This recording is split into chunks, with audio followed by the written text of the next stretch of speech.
Alrighty, here we go with the video. This is Tim, Old Man Gig.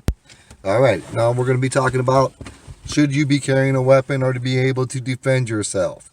Now, as you see in the picture, I had a gun, knife, a few other little things, bullets for the gun, the clip, whatever. Yes, those were my weapons. I do carry a gun with me. I live in North Carolina. I can open carry. I do at times, especially when I'm hiking. But I do not when I do food delivery. I don't feel comfortable doing that. I don't feel comfortable putting myself in that situation, especially because I do it during the day. I'm delivering to somebody's home. Would I feel comfortable, someone just delivering food, carrying a gun to my door? I don't know. There are a lot of people that will not. And I get that, and I understand that, and I will respect that. But be known that I will do what I need to do to keep myself safe, as well as you should. You need to be sure you're following all legal, local laws, and everything else. This 100 is 100% my opinion. I'm not giving anybody any legal advice. I'm telling you to do your own research.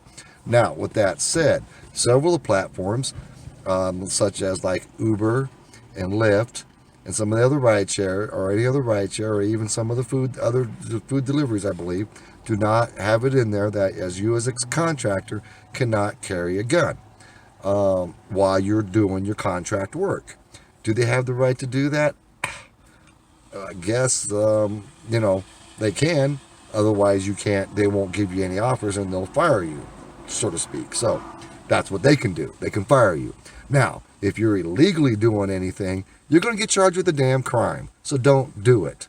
If you're in a state to where you cannot carry a weapon in your car or on your person out in the public, don't think you can. Just because you think you can, because you cannot. If you're going to get it, you will get arrested if it's illegal in that state. And not every state is like that, but still. So what options do you have? You have non-lethal options. Yes, you have pepper spray. I like the little pink one. I just bought this for the video. I normally don't carry it on me. I will go in the glove box now.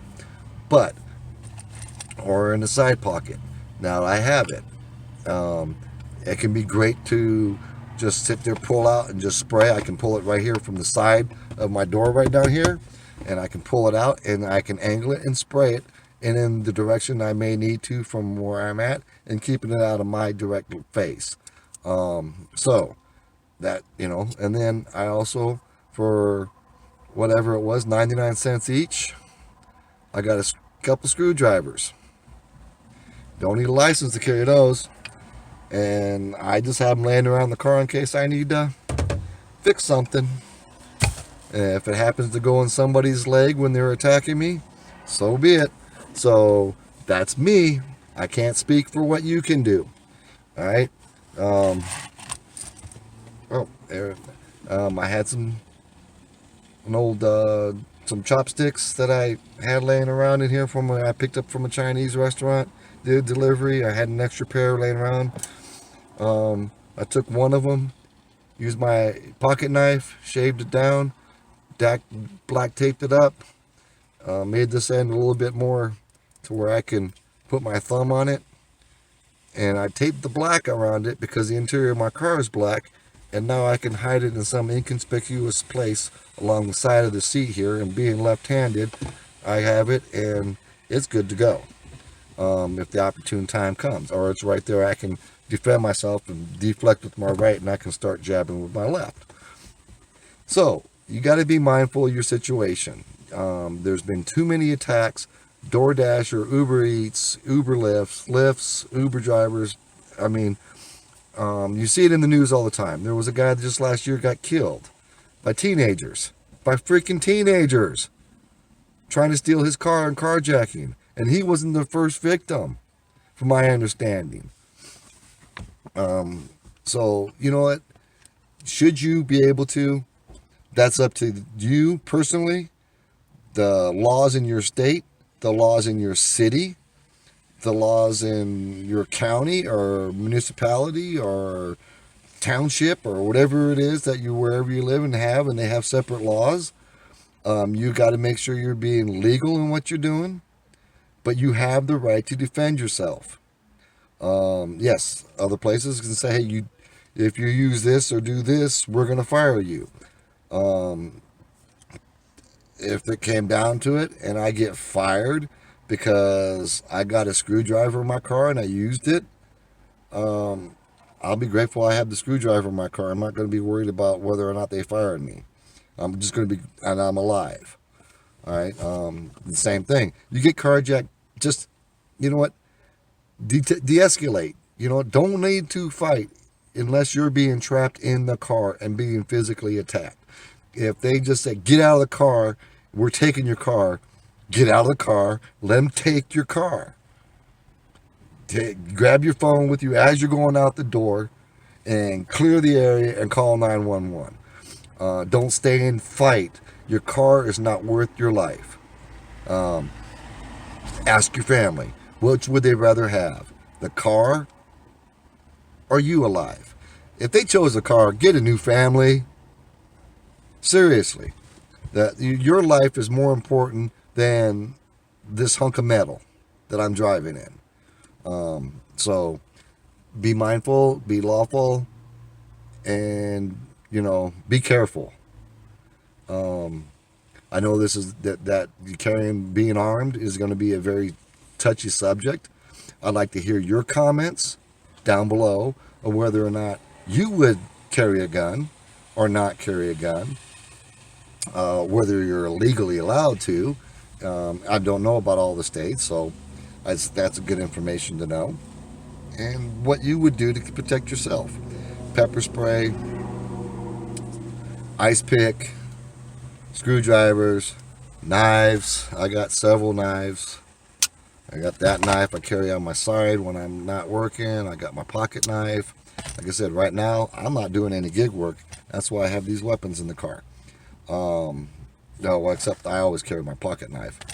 I just have to take it out when I go into certain places, but I always have a pocket knife with me. But as far as anything else, while I'm doing food delivery, I do not have a weapon with me. I deliver during the day. I feel comfortable during that time. And but if I was doing it at night, I'd be mindful of the areas I'm going into. I'd be looking for exit plans before I go in. I'd be checking my surroundings. I'd be making sure where I'm going. And if I'm going into an area or coming up onto a stoplight at 9, 10 later at night, doing late night delivery, are there people standing on the street corners? Are they just milling around? Or are they doing it? Or are they out there with purpose, like they're going across the street? Or are they just looking for somebody to potentially stop at the red light that they can create to be a victim? So be mindful of those type of things. It happens. I've had it happen to me out in Los Angeles when I worked at nights. I was coming up on a red light.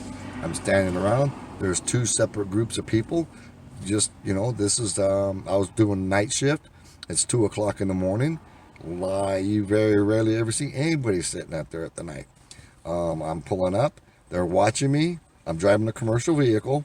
They're watching me. They see me slowing down. And then something odd just struck me. And so I put my foot to the floor and I ran through that red light. As soon as I seen that there was no cross traffic coming, because it was just a timed light. I ran through that red light. I wasn't going to stop. I got pulled over.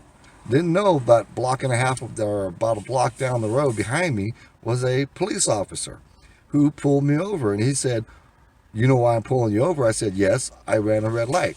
And he goes, "Why?" He goes, "I seen you slowing down. Why did you all of a sudden you gun it?" And I explained to him, because of the people on the side of the road made me feel uncomfortable. So I decided to gun it and get through the red light. And I felt safer. And he just looked at me, and this is in LA, Los Angeles County, Los Angeles City. And the officer said, "I can understand that." He goes, "But please be mindful, of the traffic lights. I'm going to let you off the warning this time." And that's what he did. I mean, he could have been a jerk and given me a ticket, but he was nice about it. So, I was appreciative of that. So, like I said, your safety is number one. Always. All right? You have the right to defend yourself. no matter what. You don't have to take a beating and sit there and lay on the ground and not try to defend yourself. If you have the opportunity to defend yourself, take that opportunity, defend yourself, and get to safety. Now, I'm not saying you have to sit there and keep welling on the person. You need to eliminate the threat, the immediate threat, and get to safety. Period. Like I said, this is not any legal advice. This is mainly my opinion, what I would do, what I would advise my children to do, my grandchildren. This is the advice I'd be giving them. So take it with a grain of salt if you want. Talk to your own lawyer. Do your own research. Find out what you can and cannot legally and not legally do in what circumstances. Like I said, carrying a gun is a bad deal, period, in my opinion. It can escalate. It can escalate even more.